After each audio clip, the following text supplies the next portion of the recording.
In this video, we'll be visiting Seoraksan National Park during a typhoon.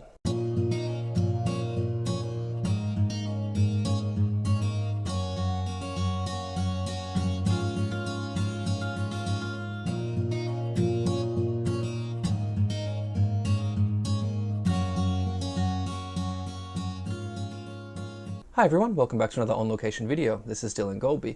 In this week's video, we're going to be going to Seoraksan National Park while a typhoon is passing by. Now, what happened here is I just wrapped up a virtual meeting with a client for September, and I was checking the morning news, and I noticed that there was a typhoon passing. It was going to be hitting Japan and causing some fairly heavy rains and strong winds on the east coast of Korea. And if you guys remember, a few weeks back, I actually went hiking a mountain temple while waiting for this sort of weather and hoping that this sort of thing would eventuate, and this time around it did. And one of the other locations that I've really been wanting to hit is Seoraksan National Park. Now, of course, in Seoul we still had this beautiful blue sky and puffy white clouds, but on the other side of the mountains things were very, very different. So I quickly checked the highway cameras to see, what was happening out there, and it was absolutely lashing rain and wind was sort of blowing the trees back and forth. So I thought, okay, this is perfect. Checked the bus schedule, found an empty bus for an hour later, quickly packed a bag, ran out the door, jumped on the bus and headed for the east coast. Now, as you'll see shortly, the weather was pretty intense out there, and so I wasn't really able to get a whole lot of video. Holding an umbrella in one hand, a GoPro in another, and trying to actually photograph with another hand, especially with all the wind and rain going on, meant that I didn't get as much video as I might have liked. So I will kind of intersperse this with a little bit of chatting here and a little bit of on-location stuff. So let's head over to Seoraksan National Park.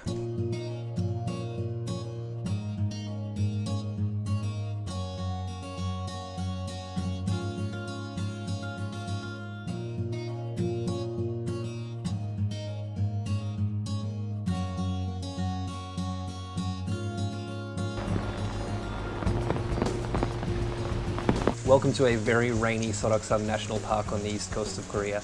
It is absolutely pouring right now.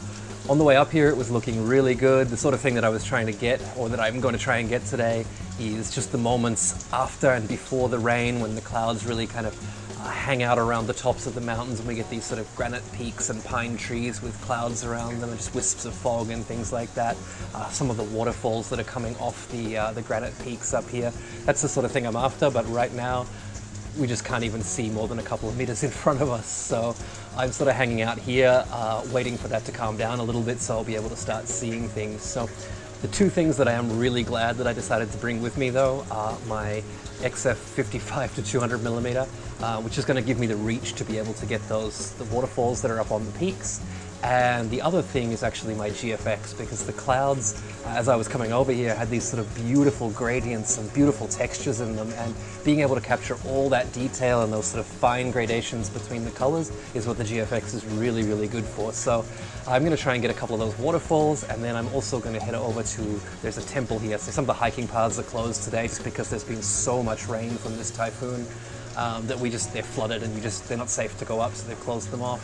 But there is a temple down the bottom here with a huge Buddha statue and the mountains all behind it. So hopefully I'll be able to get that with some of the beautiful cloudy mountains in behind. So we'll wait this out, and I'll see you guys again shortly. Once the rains eased enough that I could actually see the mountains through all of the downpour, I stepped out from the restaurant that I was in and quickly found a couple of waterfalls coming off the side of the mountain. So the heavy rains meant that basically these, what would normally be, trickles coming down the side of the mountain, were absolutely just torrential waterfalls. And so they could be seen from down below with some nice dramatic clouds around them. And as I said, I was really happy to have the 55 to 200 millimeter. This is the sort of day where I really love to have this just for its reach, and I always take this with me when I travel, because oftentimes there are shots of things that are just really far away, and all you really want is a memory of those things, and that's sort of what I was trying to capture here. So with the GFX, the longest I can go is the equivalent of the wide end of this lens, as I had the 45 to 100 millimeter with me, which is roughly about 55 millimeters on the X system. And I had my wide angle lens for the X system as well, but of course that wasn't going to work. So really glad that I took this with me just for this couple of shots.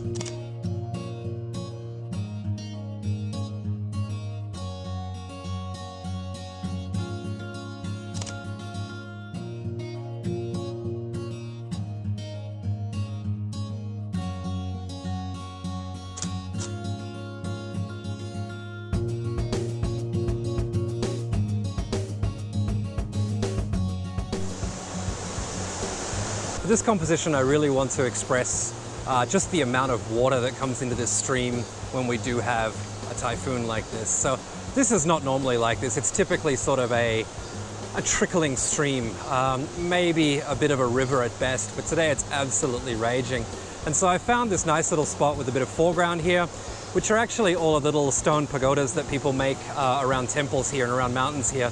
So it's a bit of the Buddhist culture, along with that sort of mimicking the shape of the peaks in the background and having this beautiful river flowing through the foreground. So light is really, really flat right now, so there's absolutely no need for filters. I can get absolutely everything in one exposure. Now, for my friend Nature Chosis, who actually mentioned in a video a little while back that he wanted to know the difference between when I would use filters on location versus maybe just doing a graduated filter in something like Lightroom or Capture One.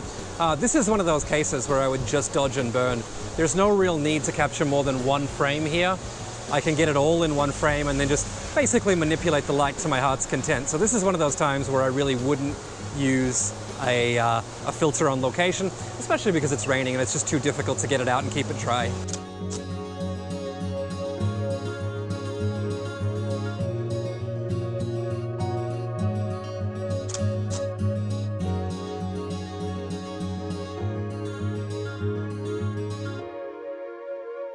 As I was walking back from this riverside shot, I decided to stop by the cable car station and just see if they were operating. I really wasn't expecting them to be with all the hiking paths being closed already, but they were. And so I decided to head up and try to get what I initially came for. I've decided to take the cable car up and attempt to get what I was initially coming here for, which is a whole bunch of fog around pine trees. But I've stopped off just as I got off the cable car to get a fairly classic shot of the peaks here. Now I'm just waiting. If you can see, there's sort of a, from the right hand side coming all the way down to the center of the frame, there's that peak in the middle there. Between the two peaks here that crisscross across each other, you can actually see a third peak between them. I'm just waiting for it to come out of some clouds, and then hopefully we'll get a good shot of this and I can head further up the mountain.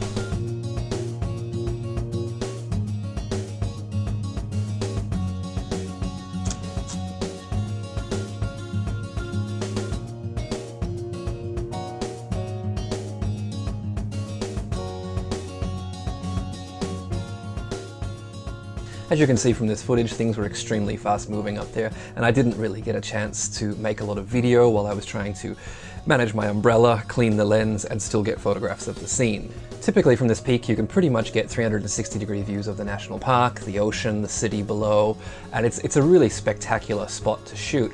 However, because of the clouds that were rolling through and the fact that I was inside them, it was quite difficult even to make photographs up there. So a few of the things that I did have to do with the GFX just to ensure that I'd be able to keep getting the photos was to switch it into manual focus mode and use the AF on button. So basically a back button focus style of focusing, where I would lock the focus and my composition when I could actually see the things that were there, and then the clouds would roll in and I wouldn't be able to see them again.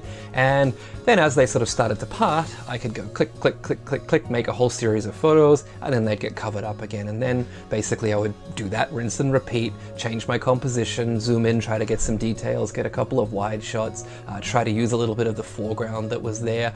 And these was basically just a rinse and repeat as I got engulfed in cloud, could see the mountains again, engulfed in cloud, could see the mountains again. So that was pretty much what I did for about the 20 minutes or half an hour or so that I was up there. And then the loudspeaker boomed and they said, okay, 15 minutes till the last cable car, you need to start making your way down.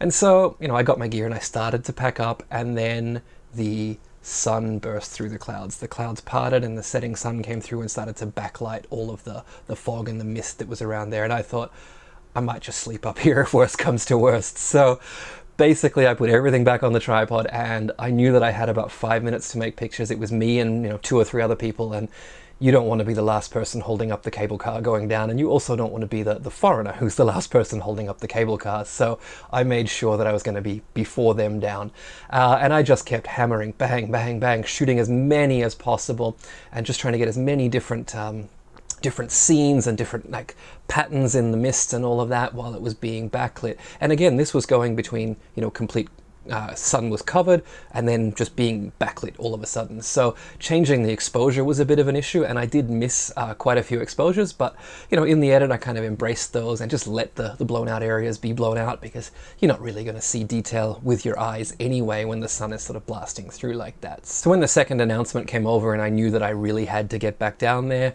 I just folded the legs of the tripod and walked down with the camera on the tripod, got on the cable car and saw all of the mist in the valley just lighting up, and sort of wished that I was back at my initial shot of the river at that time, because all of the little misty clouds that were in there were just glowing pink.